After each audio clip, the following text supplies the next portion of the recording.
പൊതുവെ ശ്രദ്ധിക്കാത്ത ഒരു കാര്യമാണ് വെള്ളം കുടി. കൃത്യമായ അളവിൽ വെള്ളം കുടിച്ചില്ലെങ്കിൽ ശരീരത്തിൽ ഫാറ്റ് ലോസ് നടക്കില്ല. സാധാരണ ആളുകൾ ഫാറ്റ് ലോസ് ചെയ്യാൻ ശ്രമിക്കുന്നവർ ഭക്ഷണം കൺട്രോൾ ചെയ്യും, അതുപോലെ തന്നെ കലോറി കുറക്കാൻ വേണ്ടി ശ്രമിക്കും, അത്യാവശ്യം എക്സസൈസ് ചെയ്യും. പക്ഷേ വെള്ളം കുടിയുടെ കാര്യത്തിൽ മാത്രം അവർ കൃത്യമായ അളവ് പാലിക്കാറില്ല. ബ്ലോട്ടിംഗ് സംഭവിക്കാം, ഡൈജഷൻ പ്രശ്നം വരുന്നു, ശരീരത്തിൽ വെള്ളം ആവശ്യത്തിൽ ലഭിച്ചില്ലെങ്കിൽ മെറ്റബോളിസം സ്ലോ ആവും, ടോക്സിൻ ഡെപ്പോസിറ്റ് ആവും, അതുപോലെ തന്നെ ഫാറ്റ് ബ്രേക്ക് ഡൗൺ സ്ലോ ആവും.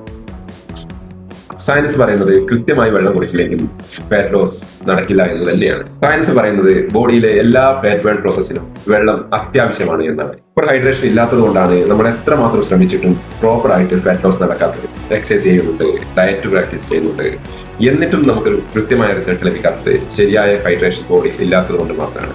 അപ്പോൾ നമുക്ക് ചെയ്യാൻ പറ്റുന്നത് എന്താണ്? രാവിലെ എഴുന്നേറ്റ ഉടനെ തന്നെ 1-2 ഗ്ലാസ് വെള്ളം കുടിക്കുക എന്നുള്ളതാണ്. അതിനുശേഷം ഒരു ദിവസം രാത്രി ഉറങ്ങുന്നതിന് മുൻപ് അറ്റ്ലീസ്റ്റ് 2.5 ലിറ്റർ വെള്ളം മിനിമം നമ്മൾ കുടിച്ചിരിക്കണം. പക്ഷേ പ്രത്യേകം ശ്രദ്ധിക്കണം, ഒരു കാരണവശാലും ഷുഗർ ഡ്രിങ്ക് കുടിക്കാനേ പാടില്ല.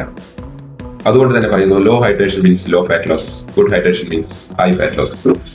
ഈ ഒരു ഇൻഫർമേഷൻ നിങ്ങൾക്ക് ഉപകാരപ്രദമാണെങ്കിൽ നിങ്ങൾക്ക് മറ്റുള്ളവർക്ക് ഷെയർ ചെയ്യാം.